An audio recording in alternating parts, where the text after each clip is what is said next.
محرم حرمت والے مہینوں میں سے ایک ہے، اور حرمت کے 4 مہینوں کا جو بنیادی کلیہ ہے وہ یہ ہے کہ ان میں کیے گئے نیکی کے اعمال باقی مہینوں میں کیے جانے والے نیکیوں کے اعمال سے زیادہ وزن، زیادہ ویٹ، زیادہ درجہ اور زیادہ پسندیدہ اللہ کے ہاں۔ اسی لیے اللہ تعالیٰ نے اس مہینے میں فسق و فجور، لڑائی جھگڑے کو عام مہینوں کی نسبت زیادہ ناپسند فرمایا۔ اسی طرح اس مہینے کے اندر 10 محرم کا روزہ سابقہ امتوں میں اور امت محمدیہ صلی اللہ علیہ وسلم میں ایک شعار کے طور پہ موجود ہے، لیکن یہ بات سمجھنا ضروری ہے کہ 10 محرم کا روزہ کیا شہادت حضرت حسین کی وجہ سے تھا؟ ایسی بات ہرگز نہیں ہے، کیونکہ شہادت تو بعد میں ہوئی۔ یہ روزہ تو یہودی بھی رکھا کرتے تھے، اور رسول اللہ صلی اللہ علیہ وسلم کو پتا چلا، آپ نے پوچھا یہ تم 10 کا روزہ کیوں رکھتے ہو؟ کہا یہ حضرت موسیٰ جس دن فرعون کے عذاب سے آزاد ہوئے تھے، جس دن فرعون غرق ہوا تھا، یہ وہ دن ہے بنی اسرائیل کو آزادی ملی تھی۔ تو رسول اللہ صلی اللہ علیہ وسلم نے کہا ہم موسیٰ کی اس خوشی کا زیادہ حق رکھتے ہیں۔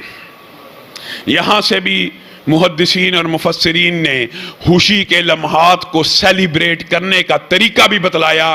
یاد رکھیے، جو بندہ یہ سمجھتا ہے کہ یہ خوشی کا موقع ہے، رسول اللہ صلی اللہ علیہ وسلم اپنے بارے میں کہتے ہیں میں پیر کو پیدا ہوا، میں پیر کا روزہ رکھتا ہوں، یعنی شکرانے کے طور پر، شکر کے طور پر اور بطور خوشی بھی اگر کسی نے کسی شے کو سیلیبریٹ کرنا ہے تو اس کا اسلامی طریقہ، طرز عمل، لاہ عمل بھی شریعت میں مکمل واضح ہے۔ رسول اللہ صلی اللہ علیہ وسلم ساری زندگی پیر کا روزہ رکھتے رہے سیلیبریشن کے لیے، لیکن ہم نے وہ سیلیبریشن اختیار کی جو عیسائیوں نے اپنے نبی کی برتھ ڈے کے اوپر اختیار کی، ہم نے عید منا لی۔ رسول اللہ روزہ رکھتے ہیں اور ہم اس دن عید مناتے ہیں۔ اسی طرح یہ محرم کی 10 تاریخ کا جو روزہ ہے، یہ ایک تو رسول اللہ صلی اللہ علیہ وسلم کی سنت ہوئی، دوسرا رسول اللہ نے کیوں رکھا؟ کیونکہ موسیٰ کو آزادی ملی فرعون کے جبر و تشدد سے، ان کی پوری قوم کو علیہ السلام۔ اور اس کے علاوہ بھی دیگر روایات موجود ہیں کہ فلاں قوم کو اس تاریخ کو آزادی ملی۔ پہلی بات، اس روزے کا فائدہ کیا ہے؟ اس روزے کا فائدہ یہ ہے، رسول اللہ صلی اللہ علیہ وسلم نے ارشاد فرمایا یہ ایک روزہ سابقہ 1 سال کے گناہوں کو معاف کر دیتا ہے۔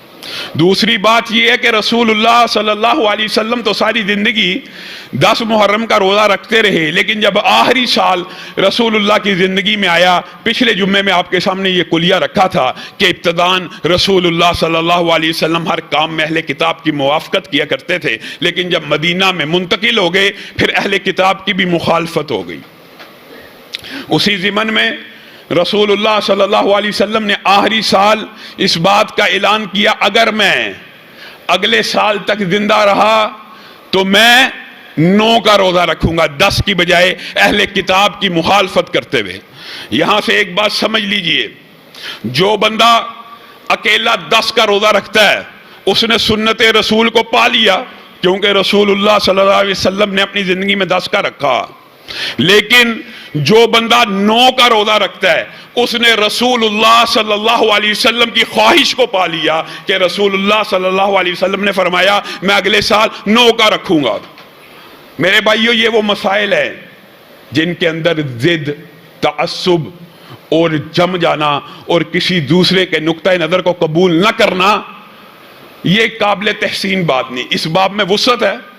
اب اگر کوئی بندہ کہ صرف 10 کا روزہ ہونا چاہیے، یہ بھی تعصب ہے، کیونکہ رسول اللہ کا ارادہ 9 کا تھا، اور اگر کوئی کہ اب رسول اللہ نے ارادہ صرف 9 کا کر لیا تھا، 10 کا روزہ منسوخ ہو گیا، یہ بھی تعصب ہے، اس میں بھی وسعت ہونی چاہیے۔ تو دونوں موقف جو علماء کے موجود ہیں، جو 9 کا رکھنا چاہتا ہے اگر اکیلا 9 کا رکھے گا انشاءاللہ پورے پچھلے سال کے گناہ معاف ہو جائیں گے، جو 10 کا اکیلا رکھے گا انشاءاللہ پچھلے پورے سال کے معاف ہو جائیں گے۔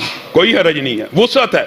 آپ جس مرضی کو، جو دلیل، جو قرینہ، جو بات آپ کو مطمئن کرتی ہے آپ اس کے اوپر عمل کر لیجیے۔